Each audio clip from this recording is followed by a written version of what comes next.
Pessoal, mais uma vez aqui estamos, né? Nossa série de vídeos sobre tratamento de águas residuárias. Eu sou Ed Damasio, docente do Instituto Federal Campus Rio Verde, e hoje a gente vai falar de um assunto que me agrada bastante, né? Até porque meu mestrado, meu doutorado foi vinculado a wetlands construídas, né? Sistemas de wetlands, né? Também conhecidos como sistemas de alagados construídos, há quem chame também de jardins filtrantes, há quem chame também de leito de macrófitas. São várias e várias denominações, são várias e várias terminologias, né? Mas mundialmente conhecida como wetlands construídas, né? E até a gente acaba utilizando esse termo em inglês, né? Wetlands, que a gente acabou adotando, né, como sendo algo padronizado de forma mundial.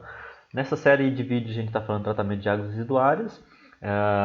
Nos últimos vídeos nós estávamos falando sobre tratamentos biológicos e processos, incluindo processos anaeróbios, incluindo processos aeróbios, né, processos biológicos aeróbios e anaeróbios. Aqui a gente vai continuar falando de processos biológicos. Wetlands é uma mistura de anaeróbio com aeróbio, né, dependendo das condições, dependendo da forma como você fizer o projeto, né, e obviamente também a execução do sistema de tratamento. Wetlands são amplamente utilizadas no Brasil, no Brasil até que nem tanto, né, mas no mundo são amplamente utilizadas em vários e vários países, na América do Norte, na Europa, são muito, muito utilizadas. No Brasil ainda existe, né, uma deficiência muito grande na aplicação desses sistemas, né, mas vem crescendo bastante. Existem diversos grupos de estudos, universidades aí pelo Brasil que estudam, né, a UFG, por exemplo, tem a Universidade Federal também lá de Santa Catarina, né, o pessoal lá também de Minas Gerais. Então, existem vários grupos de estudos pelo Brasil que estão tentando, né, difundir essa tecnologia de wetlands construídas. E estou eu aqui tentando fazer o meu papel também, porque as wetlands elas têm um papel fundamental no tratamento de esgoto e naquela quebra, né, do paradigma de que tratamento de esgoto deve ficar o mais longe possível da gente. De fato, né, existem algumas unidades, né, a gente falou sobre reatores anaeróbios, a gente falou sobre lodos ativados. De fato, esses sistemas de tratamento eles causam algum tipo de problema estético, também geração de mau odores, né? Não é agradável ter um tratamento de esgoto ali em frente à minha casa, né? Não é agradável ter um sistema de tratamento de esgoto convencional próximo a onde eu moro, né? Porque, como eu já falei, né, tem um aspecto visual de você estar vendo o esgoto ali sendo tratado, tem um aspecto também de odor, né? Aqui o bairro onde eu moro, por exemplo, está mais ou menos aqui, né, para quem é de Rio Verde, é o Gameleira 2, está mais ou menos ali a 2 quilômetros de uma estação de tratamento de esgoto. Quando bate o vento de lá para cá, né, tem um odor muito forte, né, muito desagradável, né? E aí, né, baseado em tudo isso, toda essa não aceitabilidade das pessoas, né, junto ao sistema de tratamento de esgoto, é que as wetlands construídas elas vêm para quebrar toda essa nossa noção de que sistemas de tratamento de esgoto devem estar distante da gente. As wetlands podem estar perto, podem formar um jardim, né, podem estar interrelacionadas com a paisagem. Então, as wetlands construídas, elas têm a função não apenas de tratar esgoto, mas também um aspecto paisagístico. Você pode muito bem, no fundo do seu quintal, tratar a água residuária da sua casa, né, e também, né, funcionar como um jardim. Pois bem, então hoje a gente vai falar sobre isso, já passei um resumo para vocês. O termo vem do inglês, wetland, que wet do inglês é molhado, úmido, né, alagado, e land, terra, espaço. Né? Então seriam, digamos, áreas alagadas, terras úmidas. Na natureza, isso daí, como eu já falei em outros vídeos, né, a gente sempre tenta copiar a natureza. Né? A gente vê o que a natureza faz de bem, que são muitas e muitas coisas, foram milhões e milhões de anos de evolução, e a gente tenta copiar. Né? Os sistemas, por exemplo, de lagoas de estabilização, é basicamente essa noção. A gente vê como os brejos, os pântanos funcionam, a gente vai lá e constrói um sistema de uma lagoa de estabilização, por exemplo, anaeróbia facultativa. As wetlands têm mais ou menos a mesma característica. A gente pega ambientes naturais, né, que são as wetlands naturais. Exemplo, nós temos os pântanos, nós temos os brejos, nós temos os mangues, nós temos até mesmo as veredas, né, aqui do Cerrado, nós temos variadas áreas naturais alagadas. Essas áreas elas têm uma diversidade biológica muito, mas muito grande, né? Por exemplo, a gente pegar aqui uma área alagada como essa, a gente vai ter uma grande quantidade de planta, né? Plantas, vegetações, vegetação aqui como aguapé, como taboa, variadas e várias espécies vegetais. Nós vamos ter uma enormidade de micro-organismos, bactérias, fungos, protozoários, vírus, entre diversos outros micro-organismos aqui, aeróbios ou anaeróbios, né, no meio líquido. A gente também tem o meio suporte, né? Quando a gente fala meio suporte, né, no fundo aqui vai ter solo, vai ter areia, vai ter algum meio suporte que vai sustentar parte dessa vegetação. Então toda essa interação, né, entre plantas, meio suporte e micro-organismos propicia o tratamento, né, de matéria orgânica, né? Eu coloquei aqui água residuária, mas a gente pensar no ambiente natural, não vai ser água residuária que vai ser lançada lá, vai ser matéria orgânica da morte das plantas, né, de animais, aquilo que veio a escoar, né, da bacia hidrográfica para essas regiões aqui onde são alagadas. Então, ou seja, o ambiente natural alagado, ele consegue o que? Degradar matéria orgânica, né? Se a gente observando as condições naturais, né, o que a natureza faz de forma natural já há milhões e milhões de anos, a gente pode criar então um ambiente construído. Daí vem o nome wetlands construídas, porque aí a gente pega os princípios naturais e traz para o ambiente construído, onde a gente vai construir, né, um sistema de tratamento todo regulado, né, todo fechadinho, de forma a tratar águas residuárias, né?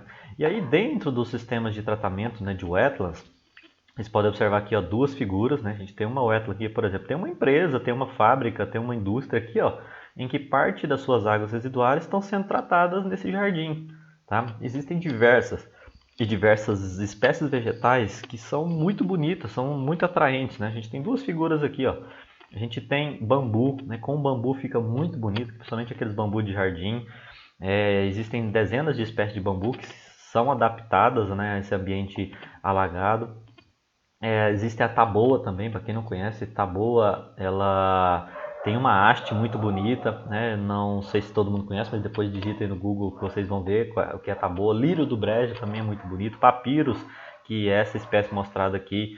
Capim vetiver, né? O capim vetiver não é tão bonito assim, né? Ele é apenas uma gramínea, né? Mas ela é amplamente utilizada também no tratamento de águas residuárias em wetlands. Então são uma enormidade muito grande de plantas que podem ser utilizadas no tratamento de águas residuárias, né? Eu coloquei aqui etc, porque são várias e várias outras. Qual é a característica principal das plantas para serem utilizadas no tratamento de águas residuárias?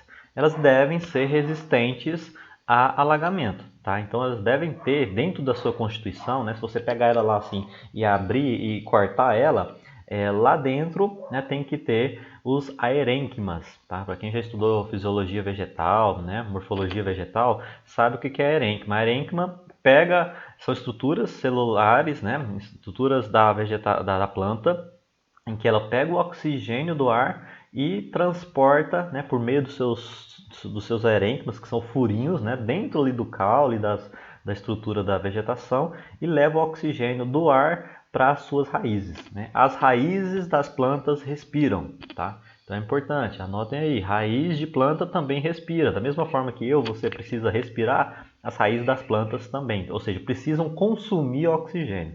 Então, para isso, essas espécies aqui, ó, que elas vivem em um ambiente alagado, elas têm a estrutura dos aerênquimas, tá? Se você for ver, pegar ali um papyrus, cortar ele no meio, você vai ver que ele está cheio de furinhos.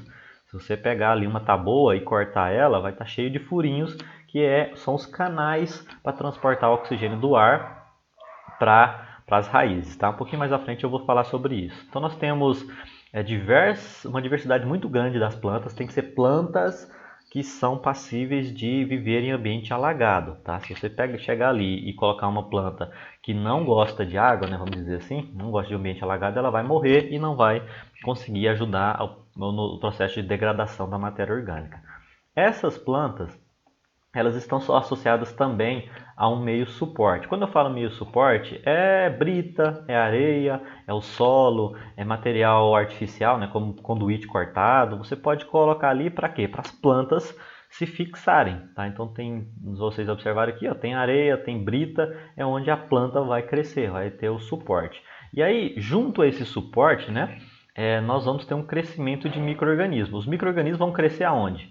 Nas raízes das plantas e em volta dos meios suporte. Então, o sistema de wetlands construídas é um filtro biológico, tá? Então funciona como filtro biológico, como a gente já viu na aula sobre reatores aeróbios e também anaeróbios. Esse filtro biológico ele é otimizado ainda pela presença das plantas. Tá? Então, o filtro biológico aeróbio, por exemplo, tem o meio suporte e tem os micro-organismos. As wetlands construídas têm os dois, micro-organismos e meio suporte, mais a presença das plantas. Então, é uma otimização do processo de tratamento de águas residuárias. Tá? E logo à frente, nós temos uma figura que ilustra muito bem toda essa interação. A gente tem o material filtrante, como eu falei para vocês, é muito utilizado brita, e areia não é muito recomendado, tá? A areia não é muito recomendado, porque a areia ela é fina, tá? Então logo os buraquinhos, os poros, eles vão entupir. Então por experiências já adquiridas ao longo de vários estudos, não é comum se utilizar muito areia, tá? O mais comum mesmo a se utilizar é brita, não brita fina, uma brita um pouco mais grossa, brita tamanho 1, brita tamanho 2, tá? Então material filtrante é bastante utilizado. Se for colocar areia, se for colocar solo, o sistema de tratamento ele vai entupir muito rápido, tá? Então, o material mais adequado é material de granulometria mais alta, onde propicia você ter mais poros, né? Os poros maiores, tá? No caso, então, aqui da brita é o mais adequado.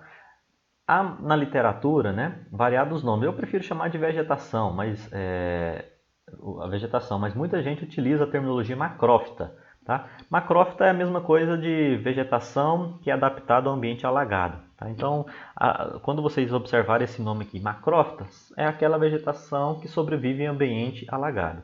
E também micro-organismos que a gente já falou, aeróbios, anaeróbios, não são muito diferentes daqueles que a gente acostumou. Então, tem um meio filtrante, ou suporte, né? As macrófitas, ou a vegetação, né? E os micro-organismos. Isso daqui tudo atuando, né? A gente vai ter basicamente esses processos aqui de tratamento. O processo microbiológico, porque os micro-organismos vão estar acionando, tá? Pelo meio filtrante, a gente vai ter filtração e adsorção, tá? Então, por que eu falo adsorção? Porque parte do meio filtrante, né? Por exemplo, brita, eles podem adsorver determinados poluentes, tá? E a gente também tem a ação da vegetação, porque a vegetação, para crescer, para se desenvolver, ela vai pegar nutrientes que estão ali dentro da água residuária. Tá? Então, ocorre todo esse tipo de interação, o esgoto entra no sistema de tratamento, ele vai ser parcialmente filtrado, parte dos poluentes vão ser absorvidos, parte da matéria orgânica vai ser biodegradada, os nutrientes também, e parte dos nutrientes também vão ser assimilados pela vegetação. Tá? Então ocorre essa grande quantidade aqui de processos de tratamento dentro de um leito. Em termos de eficiência, as wetlands, a grande maioria do ambiente de tratamento, né, de wetlands, ele é anaeróbio. Tá? Então o wetland é um reator aeróbio ou anaeróbio. Tá? A gente pode dizer que o wetland é, digamos, 80, 90% do seu volume anaeróbio. Tá? Então se algum dia te perguntarem a vocês, as wetlands, 80, 90% do seu volume, né, do seu leito de tratamento, do reator como um todo, ele é anaeróbio, tá? Porque a gente não tem muita dificuldade de introduzir oxigênio. Não dá para você colocar um aerador lá e ficar agitando junto à brita, junto à areia. Então a gente deixa o sistema de tratamento fluir, né, por gravidade apenas. Tá? A introdução de oxigênio ele vai ser de forma natural. Vou explicar um pouco mais à frente, tá? Então, o wetland é um processo basicamente anaeróbio. Como é anaeróbio, a remoção de matéria orgânica, em termos de DBO, né, ela varia ali de 60% a 70%, consegue realizar um processo relativamente eficiente, tá? Considerando fluxo saturado. O que é um fluxo saturado? Essa primeira figurazinha aqui, ó. Essa primeira figurazinha, o que está acontecendo? A gente tem aqui o meio suporte, tá? Que está aqui em marrom, brita, areia, né? E aí, o que está em azul aqui é a água residuária sendo tratada. Tá? E aí, o que vai acontecer? Está tudo saturado, ou seja, os espaços vazios aqui estão todos sendo ocupados pelo líquido, pela água residuária. Tá? Então, assim, é um fluxo saturado, está tudo preenchido. Quando se tem essa condição aqui, os processos vão ser praticamente anaeróbios, ou seja, não tem ar sendo introduzido aqui. Como não tem ar, não tem oxigênio, a gente então vai ter um processo basicamente anaeróbio. Então, se você projetar o seu sistema de tratamento de wetlands para que ele funcione de fluxo totalmente saturado, então vai estar tudo preenchido aqui, vai ser basicamente processo anaeróbio. Agora, se eu projeto um sistema de tratamento em que o fluxo ele se torna ali não saturado, né? Figura 2 e principalmente figura 3, o que está acontecendo? Tem vários espaços brancos aqui. Esse espaço branco corresponde ao ar, entrada de ar. São bolhas de ar, são pedaços, digamos, vamos falar assim, pedaços, né? Porções de ar que conseguem entrar no sistema de tratamento. Então perceba que existe uma conexão entre o ar da atmosfera, tá? E o esgoto que vem sendo tratado, tá? Tanto figura 2 aqui como figura 3, dá para ver aqui, ó, tem muitas porções de ar em contato com a água residuária, ou seja, eu aumento a concentração de oxigênio, né, pela movimentação hidráulica do escoamento em fluxo não saturado. Quando tem a introdução de oxigênio, a wetland ela vai ser menos anaeróbia, que vai continuar sendo anaeróbia aqui em determinadas partes, mas ela vai aumentar a sua concentração ali de oxigênio e suas áreas de aeração. Com isso, a eficiência pode ser até chegar aí a 90%, às vezes até ultrapassar. Tá? Então, dependendo da forma com que eu projeto uma wetland, se é fluxo saturado ou não saturado, a gente vai ter uma maior ou menor eficiência no tratamento. Tá? Falando na remoção de nutrientes, fósforo, pode esquecer, não remove fósforo em quantidades eficientes. Tá? Então, o wetland não remove fósforo. O que remove fósforo é um processo chamado precipitação, que envolve lá processos físico-químicos. Tá? Tem outro vídeo ali, quando eu falo de coagulação e floculação, ele dá ênfase ali no processo de remoção de fósforo, vocês podem acompanhar lá, tá bom? Agora, nitrogênio, lembrando lá do vídeo sobre lodos ativados, reatores aeróbios, a gente fala o que tem necessidade, o que deve acontecer para remover nitrogênio. Nitrifica, desnitrifica. Então, eu posso projetar uma wetland para nitrificar e uma wetland, uma seguida da outra. Então, monta uma unidade para nitrificar. Como que nitrifica? Introduzindo oxigênio. Como que introduz oxigênio de forma natural? Movimentação hidráulica aqui, fluxo não saturado. E depois cria um outro ambiente para desnitrificar. Esse daqui, ó, o número 1, fluxo saturado. Então, nitrifica, desnitrifica, remove nitrogênio. É uma eficiência relativamente alta, 70%, 80% ali de eficiência quando bem projetado. Tá bom? Então, o wetland remove matéria orgânica, uma taxa alta, e remove também nitrogênio desde que bem é projetado. Tá? E aí, só dando um pouquinho mais de ênfase ali no processo ali, nos processos biológicos, existem os processos físicos, como já falei, sedimentação, filtração, ocorre dentro da wetland, mas basicamente processo biológico. Parte da zona biológica envolve degradação anaeróbia. Então a gente pegar uma wetland em si, como eu falei para vocês, todo o volume ali da wetland, onde está sendo tratado o esgoto, 80%, vamos dizer, a 90% é anaeróbio. Então, a zona predominante são processos anaeróbios. Lembrando da digestão anaeróbia, que acontece hidrólise, acidogênese, acetogênese, até a mesma formação de metano. Tá? Agora, existem microzonas aeróbias. Tá? Além do que a gente falou aqui, que é um arraste do ar da superfície para baixo, para as zonas mais baixas da wetland, tem um contato ali de bolhas de ar com o meio de tratamento, a gente pode, na verdade, quando a gente introduz uma vegetação, a gente está criando microzonas aeróbias. Veja aqui uma figura, como eu falei para vocês, aqui é um exemplo de uma taboa, tá? Uma figurazinha de uma taboa, e aqui o que acontece?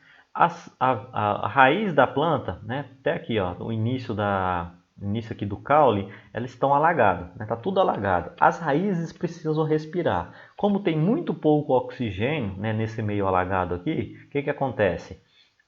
A vegetação ela se adaptou ao longo de milhões de anos, se adaptou para pegar o oxigênio daqui da atmosfera, transportar através dos aerênquimas, que são aqueles tubinhos, aqueles canaizinhos que transportam o ar de cima para baixo, e aí chega até onde? chega até aqui, ó, a rizosfera, né, que são as raízes. E aí nas raízes, vocês podem observar aqui, está chegando o oxigênio. E aí as raízes elas respiram, tá? Elas consomem esse oxigênio, só que não consomem todo o oxigênio que elas transportam. Parte do oxigênio vai ser direcionado, vai ser eliminado aqui, digamos, né, pelas raízes. E aí a gente vai criar o quê? Algumas zonas aeróbias, tá? Então em volta das raízes a gente tem microzonas aeróbias.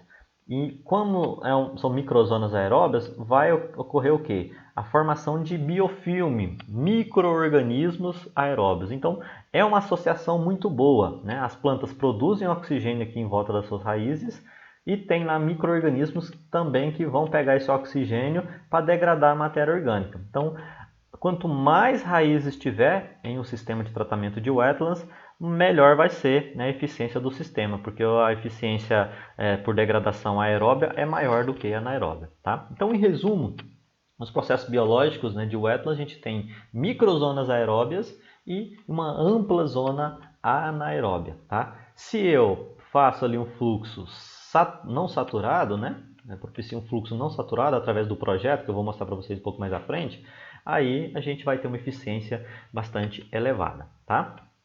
Pois bem, então a gente tem duas formas de introduzir oxigênio no sistema de wetlands, né? Com a presença da vegetação e modificando as características hidráulicas do escoamento.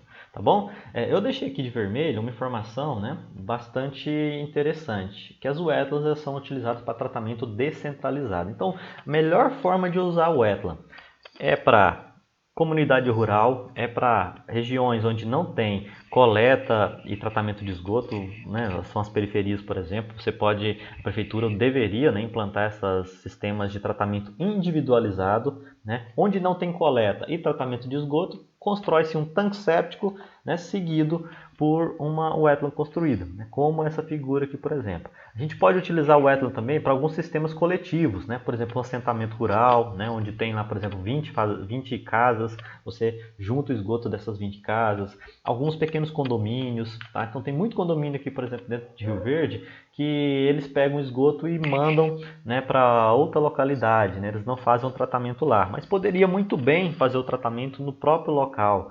Às vezes se gasta muito e muito dinheiro com sistemas bem complexos que envolvem coagulação, floculação, sistemas muito caros por sinal. E aí então o sistema de wetland ele acaba sendo preterido, né? Nem todo mundo conhece esse sistema, né? Então a gente tem um problema muito sério. De forma geral, então, as wetlands são muito utilizadas para tratamento de esgoto no local da geração. Muitas indústrias poderiam adotar sistema de wetlands, muitos condomínios que eu já falei, assentamentos rurais, né, assentamentos de forma geral, núcleos populacionais menores. Mas as wetlands também podem ser utilizadas para substituir uma lagoa de estabilização, por exemplo. Não tem problema nenhum. O que então faz com que as wetlands não sejam utilizadas no Brasil?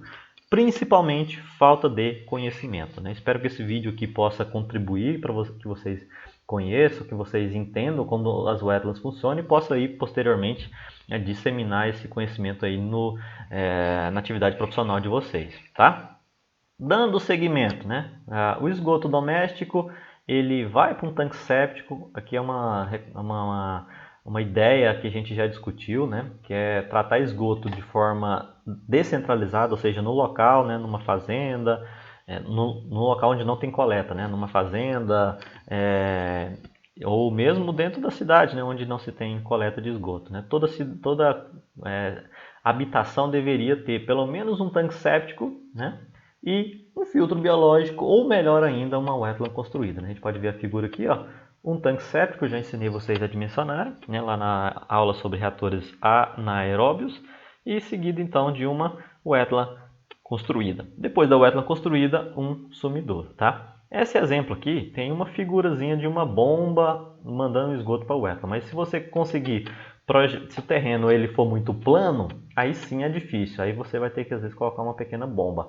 Mas se o terreno, você encontrar uma parte do terreno que tiver um declive, aí não precisa dessa bomba, é só você colocar o wetland, né, um pouco mais abaixo. E aí por fim um sumidouro, né, para fazer a disposição final e infiltração no solo. Tá? Pois bem, falando então dos detalhes das wetlands, elas têm algumas classificações. Elas são classificadas de acordo com o tipo de vegetação. A vegetação ela pode ser flutuante, ela pode ser fixa, emergente ou submersa. Tá? Então tem esses 3 tipos de classificação de acordo com o tipo da vegetação. Elas podem ser classificadas também de acordo com o fluxo, né? Como que o esgoto se comporta, no sentido horizontal ou no sentido vertical, né? Como é que o esgoto ele funciona. E o contato, né, do esgoto com o ar. Se tem um contato direto com o ar, é um fluxo superficial. Se não há um contato direto do esgoto com o ar, né, com a atmosfera, é um fluxo subsuperficial. A gente tem aqui alguns exemplos, primeiro da vegetação, um perfil aqui, né, como que nós temos uma vegetação que ela é fixa emergente, ou seja, veja que ela está fixada. Ó. Ela tá, vamos imaginar aqui que seja o solo, né? Aqui é o perfil do solo. Ó. Então essa linha preta aqui, ó, é o perfil do solo. Então essa parte aqui da vegetação aqui, ó, é essa, né, até essa daqui também, essa outra aqui, essa outra, são fixas porque elas estão fixas no solo, tá? E são emergentes porque as suas folhas estão aparecendo ali, né, acima do nível da água que está sendo indicado aqui nessa linha azul, tá? Então são essas fixas porque estão fixas no solo e emergentes porque estão, né, em contato com a atmosfera.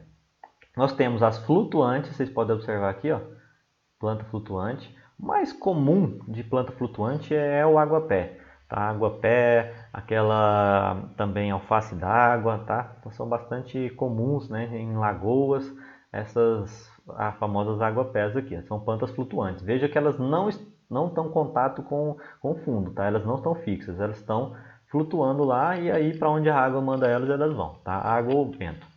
E aí nós temos também os tipos de plantas que são as fixas submersas, tá? Então veja aqui, ó, no fundo, são aquelas diversas algas, aquelas plantas lá que estão fixas no fundo, mas a sua parte foliar não tá toda alagada, tá toda submersa, tá? Não tem contato com a atmosfera. Então nós temos esses 3 grandes grupos de vegetação, tá?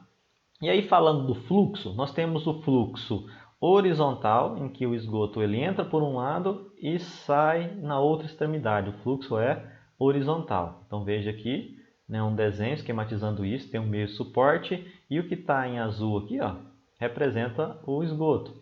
Tá? Então veja que o esgoto também está em contato com a água. Então o fluxo é horizontal, tá? E o contato água-ar ocorre de forma direta. Tá? Então o meio suporte está aqui embaixo e o esgoto está tanto embaixo como em cima. Então é um fluxo superficial. A gente tem 2 figuras aqui, ó, essa e essa, que mostram um contato direto do ar com o esgoto sendo tratado. Do ar com o esgoto sendo tratado. O fluxo é horizontal, ele entra de um lado e sai de outro. Entra de um lado e sai de outro. Então é fluxo horizontal, porque o esgoto flui de forma horizontal, e o contato água-ar é superficial, tem um contato direto aqui. Esse tipo de sistema, pessoal, não é recomendado aqui para o Brasil, tá? Eu digo isso por experiência própria, isso daqui tem muitas desvantagens, tá? A principal delas é a atração de mosquito, então dependendo da situação vai atrair muito mosquito, tá? Vai ter muito mosquito pousando aqui, deixando ovos e vai proliferar muito mosquito. Aqui facilita a liberação de odores, tá? Então o processo de degradação, principalmente anaeróbio da matéria orgânica, vai fazer o quê? Liberar muito odor negativo. Tá? E sem falar também do aspecto estético, você ter aqui, né, uma água que não tem uma boa qualidade, né, você está visualizando isso. Então existe, né, essa possibilidade de um fluxo horizontal superficial, mas não é recomendado, tá? Eu não recomendo isso daqui de forma nenhuma, porque, como eu já falei, traz todos esses problemas. Vai começar a feder, vai começar a atrair mosquito, cachorro vem cá e pula lá, vai beber essa água, vai cair lá, vai afogar, né? A gente já teve acidentes ali na wetland que a gente tem no IF Goiano, então vai dar problema, tá? Então não é recomendado que o fluxo seja superficial. O adequado é que o fluxo seja subsuperficial, ou seja, né, aqui veja aqui, ó, o meio suporte está aqui e o esgoto está passando embaixo, ou seja, o esgoto não está em contato direto com a água. Você chegando aqui perto da wetland, no caso aqui embaixo, você não está vendo o esgoto, tá? Veja aqui, por exemplo, olha lá, tem a brita ou areia e você não está vendo o esgoto. Tá? Se você não está vendo esgoto, não quer dizer que não tem esgoto. O esgoto está sim lá por baixo sendo tratado. Então, esse sistema é o mais adequado, fluxo subsuperficial, quando a gente fala no contato ar-água. Tá? Então, é um sistema que tem muitas e muitas vantagens. Né? Quais são as vantagens? Não atrai inseto, porque o inseto não vai furar um buraco aqui na areia, na brita, para caçar água, para depositar ovos. Vai ter uma dificuldade muito grande dos gases, né, saírem daqui e subirem, né? Quando, por exemplo, o que faz com que gere um odor desagradável é quando o vento bate e arrasta todos aqueles gases sendo gerados, por exemplo, na lagoa, né, ou numa wetland de fluxo superficial e direciona para uma residência, para um setor de habitação, por exemplo. Então, o fluxo subsuperficial é o mais adequado. O subsuperficial ele pode ser horizontal, em que entra de um lado e sai do outro, a gente já falou, ou pode ser de fluxo vertical, ele entra por cima e é coletado por baixo.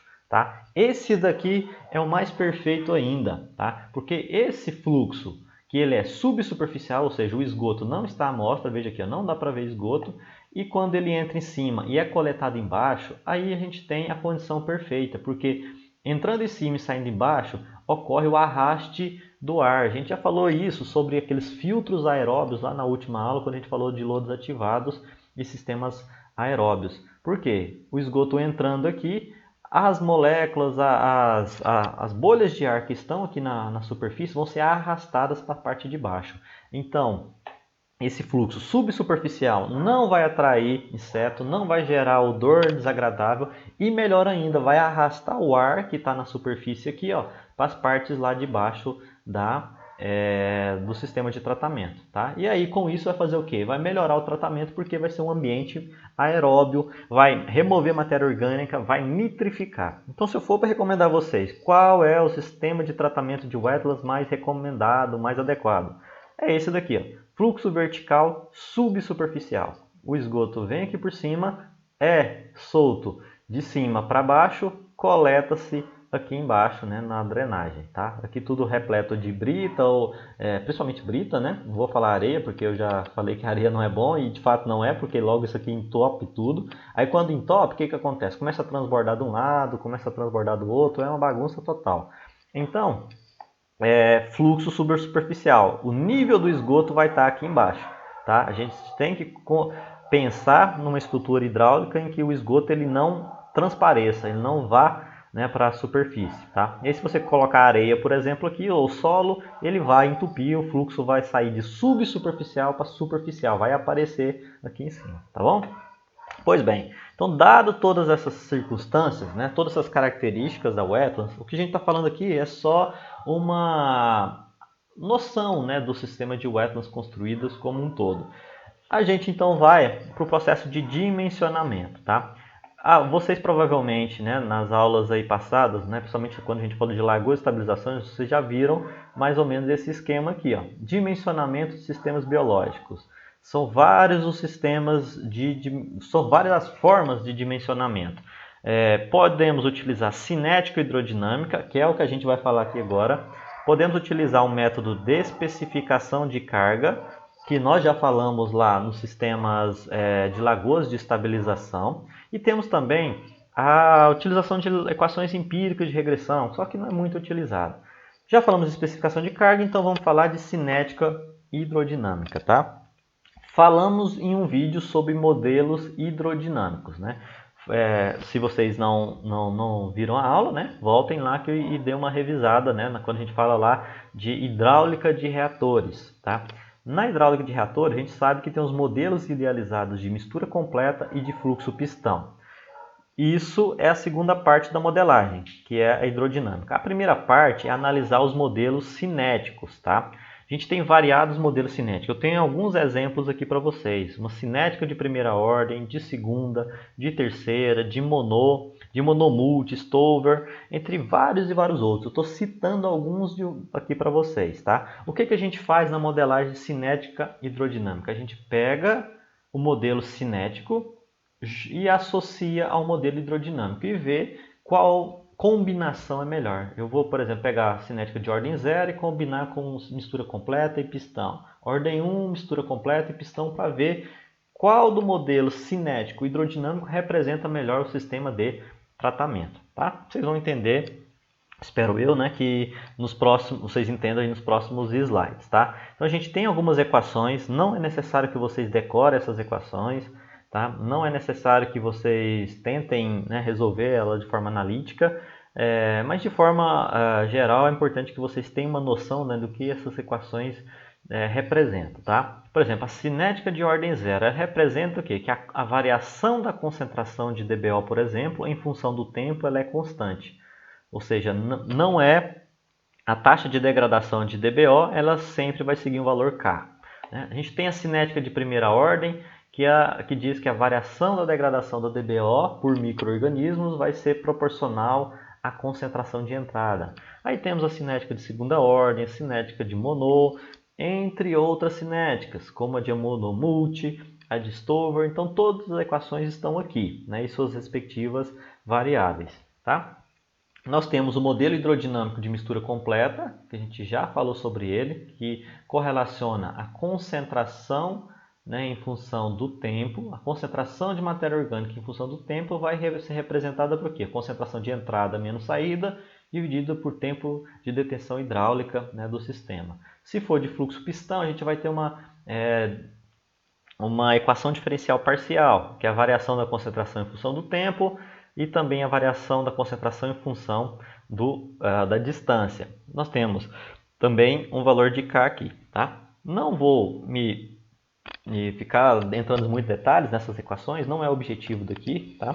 Mas, de forma geral, resumindo, quando a gente combina a hidrodinâmica com a cinética, a gente vai chegar no modelo cinético hidrodinâmico. Tá? Então, nós temos hidrodinâmica CSTR, que é a mesma coisa de fluxo de mistura completa. Tá? Então, quando eu falar aqui, ó, CSTR é uma sigla em inglês que representa mistura completa. Quando eu falar de PFR, é Plug Flow Reactor, é fluxo pistão. Tá? Então, PFR, fluxo pistão. CSTR, mistura completa. Tá? Então, aqui nós temos a associação da hidrodinâmica, tá? Associação da hidrodinâmica de mistura completa com os variados modelos. Então, é hidrodinâmica de mistura completa com modelo de primeira ordem. Chegamos nessa equação. Mistura completa com segunda ordem, chegamos nessa equação. Mistura completa com Monod, chegamos nessa equação. E por aí vai. Tá? Mesma coisa para fluxo pistão. Primeira ordem, chegou nessa equação. Segunda ordem, fluxo pistão, essa equação. Monod, Stover, entre variadas outras combinações. Tá? Mas de forma geral, a gente vai avaliar quais dessas equações, cinética ou hidrodinâmica, né? Essa ou essas, vão se aplicar de forma mais adequada nos sistemas de tratamento. Tá? A gente vai utilizar algumas daquelas equações para dimensionar as wetlands, por exemplo. Tá? Elas são utilizadas, a cinética hidrodinâmica também é utilizada para dimensionar lagoa de maturação e pode ser utilizada também para dimensionar sistemas de lagoas anaeróbias, lagoas facultativas, né? Embora esses sistemas sejam utilizados mais o método de especificação de carga. Tá? Mas, de forma geral, é o seguinte, temos aqui um exemplo. Considerando o dimensionamento de um reator biológico, veja aqui que eu não coloquei o nome do reator, pode ser qualquer um, de mistura completa. Então, a tendência quando tem a dimensão de relação comprimento-largura de 1 para 1, então a tendência da hidrodinâmica dele é mistura completa. Tá? E aí, baseado em estudos prévios, eu vou avaliar a cinética de degradação de matéria orgânica de primeira ordem. Então, pegando o melhor ajuste hidráulico, que foi a mistura completa, CSTR, e a melhor cinética de degradação da matéria orgânica, que é dada por essa expressão aqui, né, primeira ordem, a gente junta, né, mistura completa com primeira ordem, e aí nós vamos ter um modelo cinético hidrodinâmico de mistura completa, primeira ordem, que vai ser dado por isso daqui, que é CE, concentração de entrada de DBO, CS, a concentração de saída da DBO, dividido pelo tempo de detenção hidráulica do esgoto no reator, igual a um constante de degradação da matéria orgânica vezes a saída, né, da DBO. Tá? E aí esse valor de K representa o quão veloz é a degradação da matéria orgânica. Se K é alto, a matéria orgânica vai ser degradada rapidamente. Se K é baixo, a matéria orgânica é degradada mais lentamente.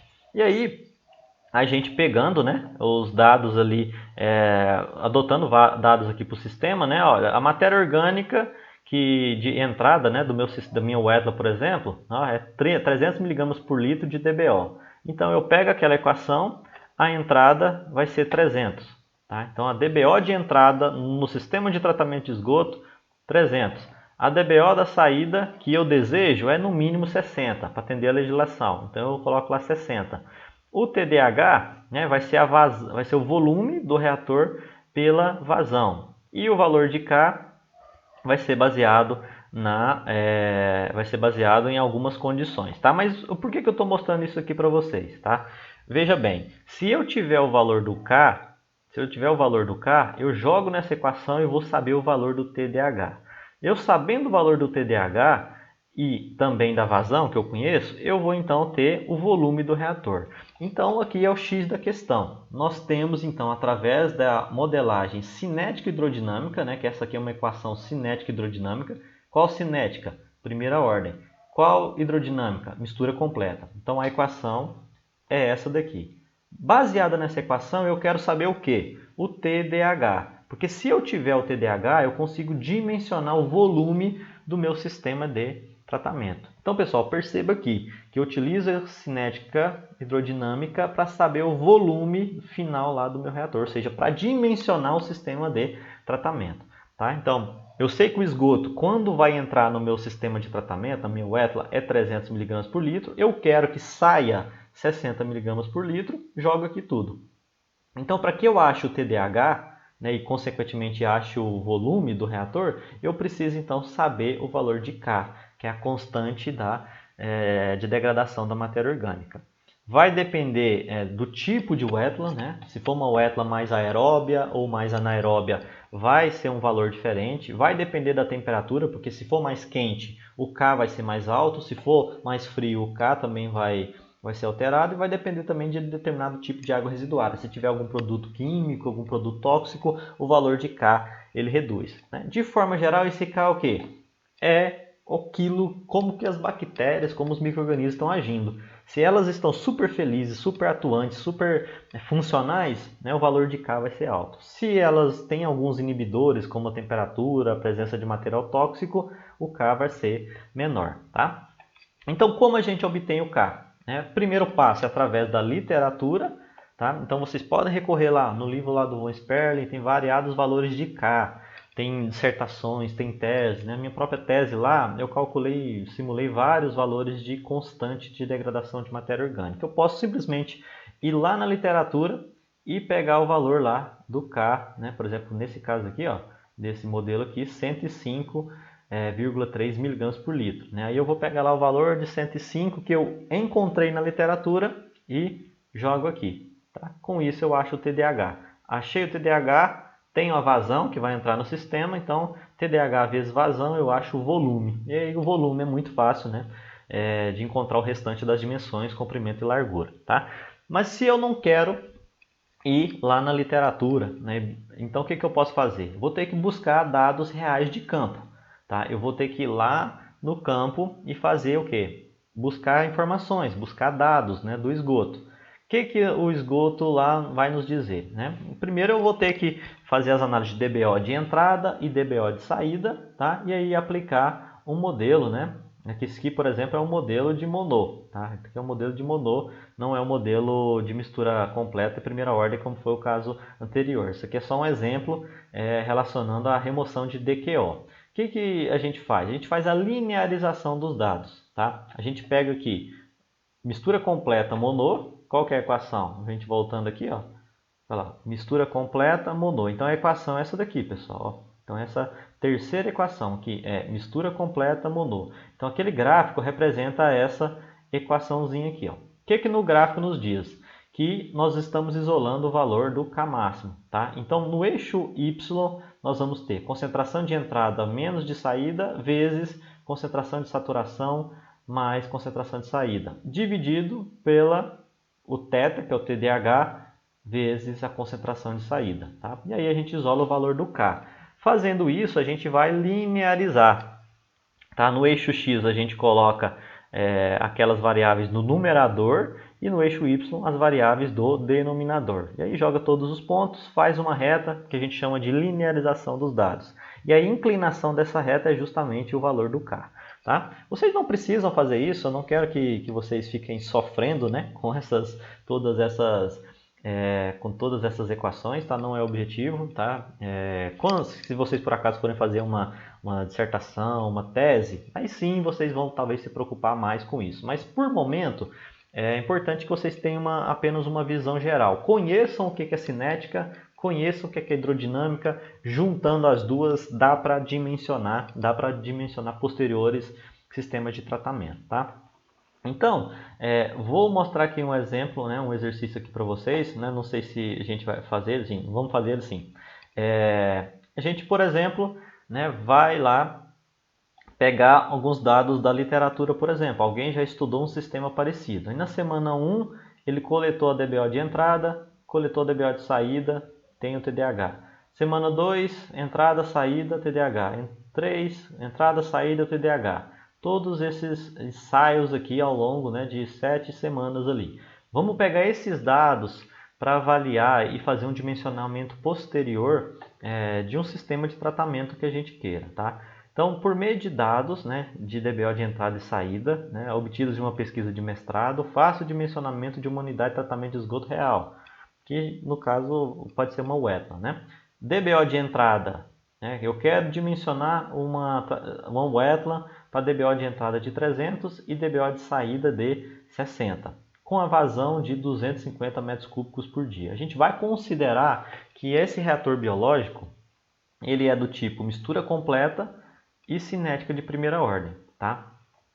Quando a gente considera primeira ordem e mistura completa, a equação é essa daqui. Ó, tá? Não está igualzinho o que vocês viram lá em cima, né? Mas é só porque eu mexi aqui. Ó. No caso do TDHN, né? Que é tempo de tensão hidráulica nominal, aqui em cima está CSTR, primeira ordem, então aqui é θ. Tá? No lugar do θ é TDH. Eu só peguei o valor do CE e joguei aqui para baixo. Então, lá está isolado o valor do KV. Tá? Então, essa constante vai ser o quê? Entrada menos saída dividido pela saída vezes o θ. Tá? Que no caso é o TDH. Então, aqui está a equação. Tá? Entrada menos saída dividido por saída vezes TDH. O que a gente vai fazer? A gente vai linearizar. É o primeiro passo. Tá? Então, o primeiro passo vai ser linearizar os dados.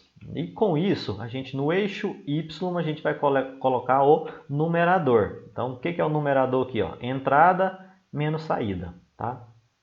Então, no eixo Y, entrada menos saída. E no eixo X, TDH vezes concentração de saída. Então, o que nós vamos fazer? Primeira semana. Quanto que entrou? Entrada, 350. Quanto que é a saída? 87,5. Beleza. Então, a gente pega 350 menos 87,5, vai ser um valor aqui no eixo Y. Qual vai ser o seu par ordenado no eixo X? Vai ser o TDH vezes a concentração de saída. Então, eu pego aqui, qual que é o TDH? 1,1 dia vezes a concentração de saída, 87,5. Multiplico, coloco então o respectivo par ordenado, vai dar um ponto aqui mais ou menos. Tá? E aí eu vou fazer isso para semana 2, 3, 4, 5, 6, 7. Toda semana. Traço uma reta, né, que melhor se ajusta. Tá? Obtenho o valor de R ao quadrado. No caso aqui o R ao quadrado foi de quanto? 71% de confiabilidade. Então os dados são bons. E aí, traçando a reta correlacionando o Y com X, a gente tem o valor da inclinação. Justamente essa inclinação, 2,78, é o meu valor de K. Então, ou seja, a taxa de degradação de matéria orgânica para esse sistema, né, a velocidade com que os micro-organismos atuam, degradam matéria orgânica nesse sistema é de 2,78. Foi assim que esse estudo, né, aqui, essa pesquisa de dissertação de mestrado, encontrou o valor de K de 2,78. Tá? Você então vai poder ir baseado na literatura, né? Olha, tal pessoa lá em Rio Verde fez um estudo, ou lá em Goiânia, ou lá em São Paulo, fez um estudo com uma wetland bem parecida com o que eu quero projetar, com uma wetland muito similar, com características hidráulicas de dimensões bem parecidas. Ele encontrou um valor então de 2,78 de constante de degradação da matéria orgânica. Anota esse nome aí pelo menos, constante de degradação de matéria orgânica. que é a velocidade com que a matéria orgânica é degradada, se ela é lenta ou se ela é bem rápida, tá? Esse valor de K representa isso. Se as bactérias estão superativas, funcionando, o K vai ser bem alto. Se as bactérias estão com preguiça, estão devagarzinha, aí o K vai ser baixo. Representa a velocidade com que a DBO é degradada, tá? Então é assim que a gente obtém um K. A gente pega estudos da literatura, a gente pega estudos de mestrado, de doutorado que alguém já fez, e aí vamos buscar o K dele lá, o valor de K. Então, baseado no valor de K, eu vou simplesmente fazer o restante do dimensionamento da wetland que eu quero, tá? Ou do reator biológico de forma geral que eu tenho interesse em dimensionar. Perceba só uma coisa aqui, pessoal, né? Que essa equação aqui que mistura, né? Voltando aqui um pouquinho, essa equação que mistura primeira ordem com mistura completa, ela já nos dá o valor de TDAH, tá? Então vamos pegar ela, primeira ordem, mistura completa, e vamos isolar o valor do TDAH, porque quando você tem o TDAH, você já é possível encontrar o volume, tá? E então o TDAH vai ser o quê? Qual que é a entrada do esgoto? Eu vou projetar, olha, hoje eu vou projetar um sistema de tratamento ali para uma determinada empresa, para uma determinada fazenda e por aí vai, para um hotel, um condomínio e tal. Qual é a concentração do esgoto que eu sei que tem, né, que vai ter geralmente, né? Se é um esgoto sanitário, é bem próximo a 300. Então eu coloco ali 300. Qual é a concentração de saída que eu quero que saia do meu sistema de tratamento pós, né, a degradação da matéria orgânica? Eu quero 60, que é o que a legislação aqui no estado estabelecia, né, tempos atrás. Então a gente considera 300 a entrada e 60 a saída, tá? Então aqui no numerador e no denominador. E o valor de K? O K foi obtido no estudo da literatura. A gente pegou os dados ali de uma dissertação que ocorreu aqui perto, por exemplo, né, de alguém que fez esse estudo, pegamos o K e jogou lá. Tá? Então 300 menos 60 dividido por esse produto aqui deu um TDAH de 1,44 dias. Tá? Então, eu posso muito bem, né, pegar esse valor aqui de referência e aí utilizar para fazer o dimensionamento do meu reator biológico, né, no caso pode ser uma wetland. Tá? Qual que era a vazão? 250 metros cúbicos por dia, né, se eu não me engano. Isso daí, 250 metros cúbicos por dia. Qual que é o valor TDAH? 1,44. O que esse 1,44 representa? Que o esgoto vai ficar lá dentro daquele reator por 1 dia e meio, mais ou menos. Tá? Por 1 dia e meio ele vai ficar lá sendo tratado e vai entrar 300 mg por litro e vai sair 60. Qual é a velocidade que a matéria orgânica é degradada? 2,78. Tá?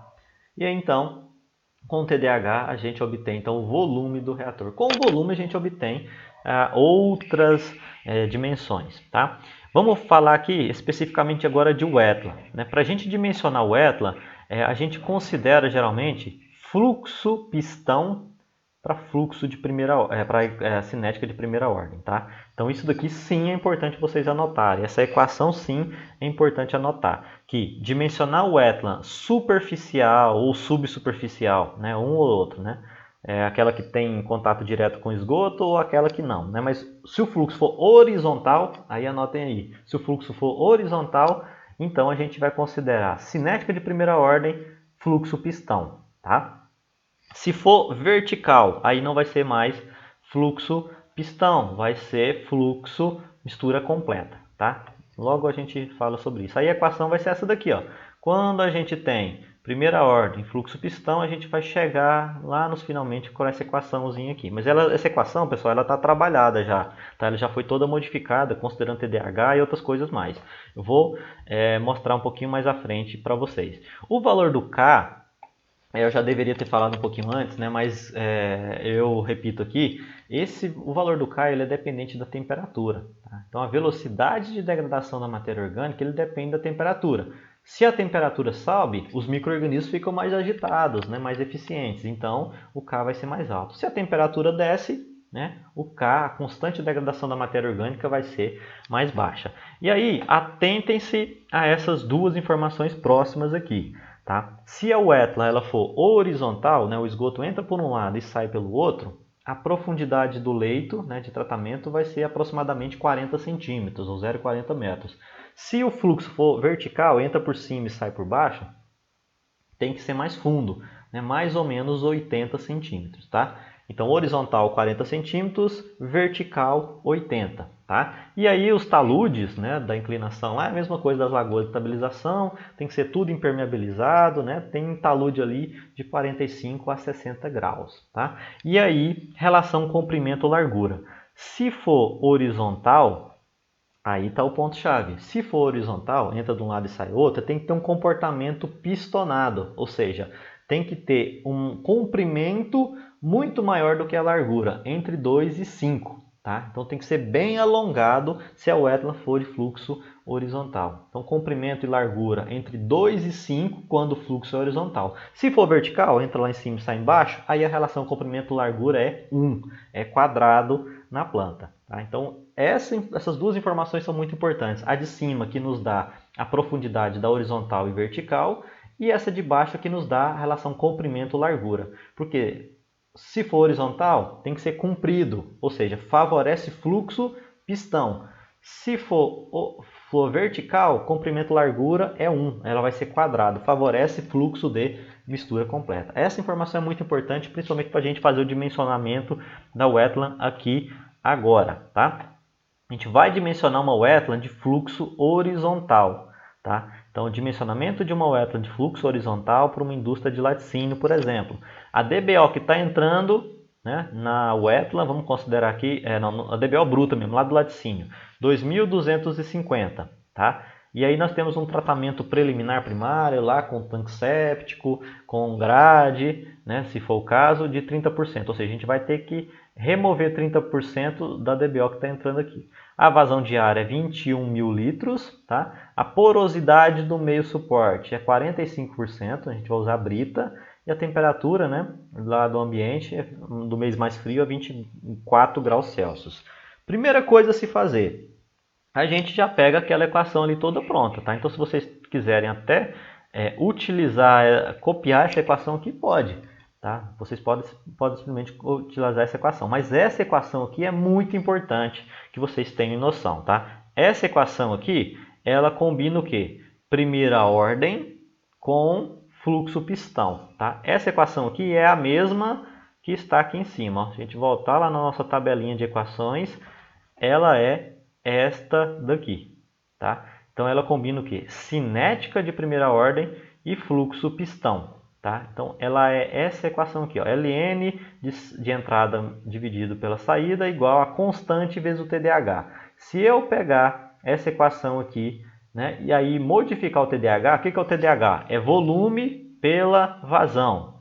E o que é o volume de uma wetland? É comprimento vezes largura vezes a profundidade. Então, se eu pegar essa equação aqui e trabalhar o θ, né, o TDH, a gente vai chegar então na equação que nos interessa, que eu mostrei aqui para vocês, que é justamente essa daqui. Tá? Mas aí, como ela já está trabalhada, vocês então podem, né, adotar ela como referência. Lembrando, ela é cinética de primeira ordem, tá? E fluxo de pistão, tá? Fluxo pistonado. Primeira ordem, fluxo pistão. A gente chega nessa equação aqui que é que vocês podem dimensionar o quê? Wetlands horizontais. Vou até deixar aqui bem claro para vocês. Wetland horizontal. Por que wetland horizontal? Quando é horizontal, o fluxo é pistonado. Tá? Quando é vertical, o fluxo é mistura completa. Pois bem, então pegando essa expressão aqui, a gente tem concentração de entrada, tá? Veja aqui, ó, que é a DBO bruta vezes 70% que ficou. Se removeu 30%, ficou 70%. Então, vai ser 1.575 que eu vou colocar aqui na entrada. Na saída é o que eu desejo que o sistema trate, né? e solte. Então, vai ser 60. Esse alfa aqui, né? É a porosidade, porque é um meio poroso. Lembra que está cheio de buraquinhos e tem brita? Então, parte do volume vai ser ocupado pela brita. Então, a porosidade é 0,45. A vazão, 21 metros cúbicos por dia. Aqui no Q. A temperatura, né? A gente vai usar aqui, ó, nessa expressão de baixo para fazer o ajuste. Então, eu pego o 24, jogo aqui na expressão de baixo, ajusto o valor do K. Tá? Então, é muito importante fazer essa parte. Pega a temperatura, joga aqui, ajusta o valor do K. E esse valor de K eu vou jogar aqui. Tá? Então pego o valor do K e jogo ali. E aí, né, esse valor de KT vai ser 1,30. E aí o valor de H vai ser 0,40. Lembrem que fluxo horizontal, a altura é 40 centímetros, né? 0,40 metros. Pegando tudo isso aqui, joga ali, nós temos a área superficial de 293 metros quadrados preenchido com brita, que vai ficar mais ou menos dessa forma aqui, ó, tá? Então vai ter entrada de esgoto de um lado e saída do outro, tá? É o que? É um fluxo horizontal. Relação comprimento-largura. Como o fluxo é horizontal, a relação comprimento-largura tem que ser alto, né? Adotado para fluxo pistão. Como o fluxo é pistonado, comprimento vai ser 3 vezes maior do que a largura. Então a gente pega lá, a área é comprimento vezes largura. A área a gente já sabe que é 293. Comprimento largura é 3 vezes a largura. Joga aqui na equação, né? Tira a raiz lá, o L vai ser 10 metros, então o C vai ser 30. Então a gente tem aqui que o comprimento da nossa wetland é 30 metros, a largura dela, que não dá para ver aqui, né, mas se tivesse a planta dá para ver que era 10 metros, e a profundidade 40 centímetros. Está fora de escala aqui, mas é só para vocês terem uma noção. Tá? Então essas são as dimensões da wetland. Ela vai ser aqui preenchida com brita, né? Brita que vai ter uma porosidade ali de 45% e aí vai ser recoberta, né, com sistema ali com determinada vegetação, né? Vai ter ali papiros, vai ter bambu, vai ter taboa, né? O exemplo aqui ilustra taboa, mas pode ser qualquer uma das vegetações ali que vocês tiverem disponível no mercado, tá? Então o processo de dimensionamento de wetlands é bem simples, desde que vocês entendam, né, qual é o valor do K, da cinética, tá? Nesse caso aqui eu já dei para vocês, está bem simples, tá? Mas em alguns casos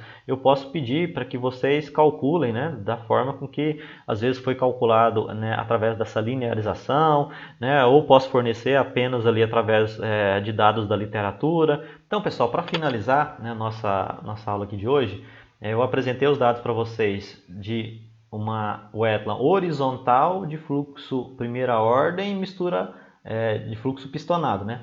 Fluxo pistão, primeira ordem cinética. Eu peço a vocês então que façam o dimensionamento dessa mesma wetland, tá? Com os mesmos dados, só que considerando o clay.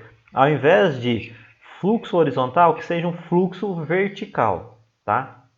Então, aqui, ao invés de ser fluxo horizontal, é fluxo vertical. Esse fluxo vertical vai modificar algumas coisas. Primeiro, a equação. Tá? Não teremos mais essa equação. Vai ser uma equação de que modelo? Primeira ordem, mistura completa. Como o fluxo é vertical, vai ser mistura completa. Então, nós vamos utilizar, né, no caso de vocês, vão utilizar essa equaçãozinha aqui.